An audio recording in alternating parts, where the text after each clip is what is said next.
as a committed Democrat, I want the same changes that every other Democrat wants to make on ICE.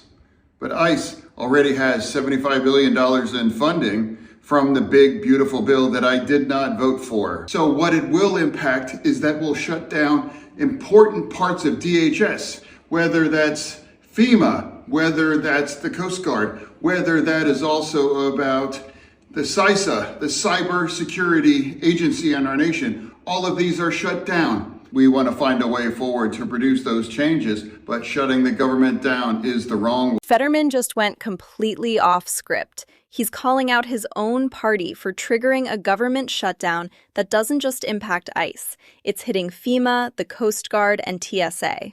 The architect of this chaos is being exposed from within. ICE and law enforcement.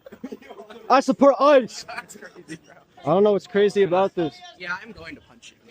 You're gonna punch me? Yes. And you're gonna get in trouble for that. Okay. Whoa. Chill out, bro. I stand for my beliefs. I'm gonna peacefully stand here and support my beliefs. I support ICE and law enforcement. Yourself. Whoa. That's against school code. No swearing in the school. They're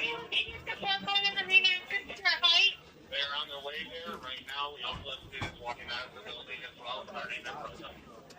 I support ICE and law enforcement. Am I allowed to stand here? You are allowed to. Okay. I'm allowed to have the sign too, like everyone else? Okay. Be part of the protest. I just stand for my beliefs, you know, like this is okay. Look at the intensity in this high school hallway. It's not just a debate anymore. It's actual threats of physical violence. You have a student simply standing there with a sign supporting law enforcement, and he's being told he's going to get punched. "I'm going to punch you." Yes. That's a direct quote from the footage.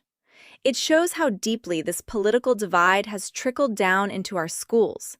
These kids aren't even out of high school, and they're already mirroring the radicalism we see in the headlines.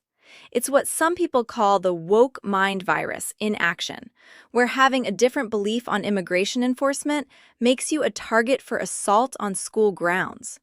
The fact that this is happening in a place meant for education is a massive red flag for the current climate in the country. Those 5 people who were federally indicted, accused of storming this church with anti-ICE agitators, are going to be arraigned this afternoon. DHS says 3 of those people were the ringleaders, accusing them of planning the riot. Now they are charged with conspiracy to deprive rights, a federal crime. One of them right here, William Kelly, was on camera saying this. As you can see, all these pretend Christians, all these comfortable white people who are living lavish, comfortable lives while children are dragged into concentration camps. Well, last month, agitators shouted at churchgoers there in the middle of services. Protesters targeted this church because one of the pastors works for ICE. Former CNN anchor Don Lemon, who was live streaming, is also going to be arraigned today. He said he was covering this as a journalist, but prosecutors say he knowingly joined the mob. This church service disruption is a whole other level of escalation. We're talking about federal indictments for conspiracy to deprive rights. Look at the footage of the agitators shouting at families in the middle of a service just because a pastor works for ICE. Even Don Lemon is getting swept up in this arraignment. The prosecution's argument is that he didn't just cover it as a journalist, he knowingly joined the mob. Targeting a place of worship to protest a government agency is where most people draw the line, regardless of their politics. It shows a complete lack of boundaries when it comes to activism.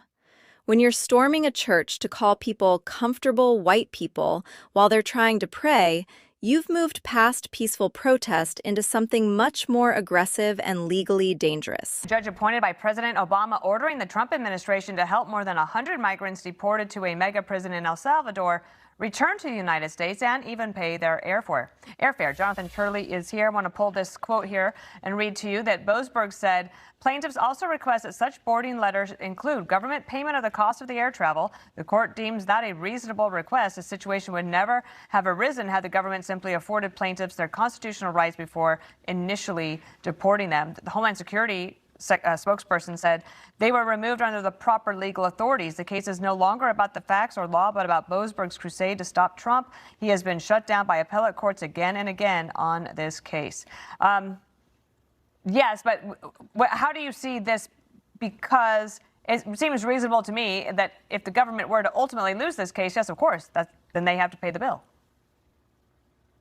Right, Dana, and I think that it's true that Judge Bosberg has been reversed by Court of Appeals courts, but the Supreme Court has also said that these individuals do have certain due process rights that have to be respected before deportation. The irony is, of course, the Democrats are moving to shut down the government, so I'm not too sure how the reimbursement's going to work when the government itself is shut down, but they may have to hope that the Democrats don't succeed. You won't believe this ruling.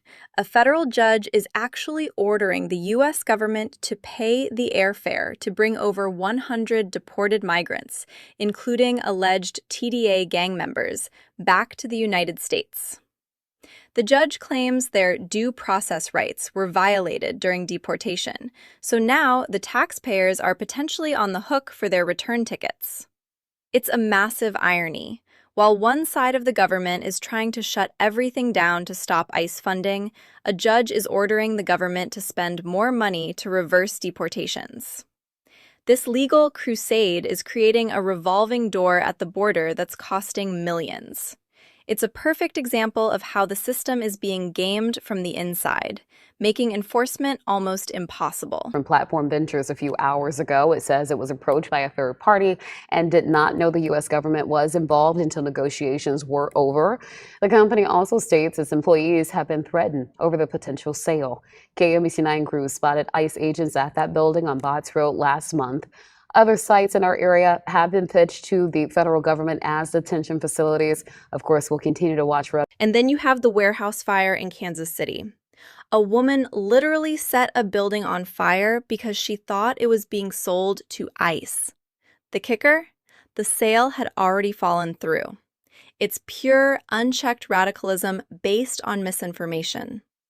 Employees in the area were being threatened just for going to work. This is the trickle-down effect of the rhetoric coming from the top. When leaders suggest that an agency should be abolished or is inherently evil, it gives people a sense of moral justification to commit arson in their own communities. The government is heading for a 12:01 a.m. shutdown, and the chaos is hitting the streets. Subscribe to stay updated on the fallout.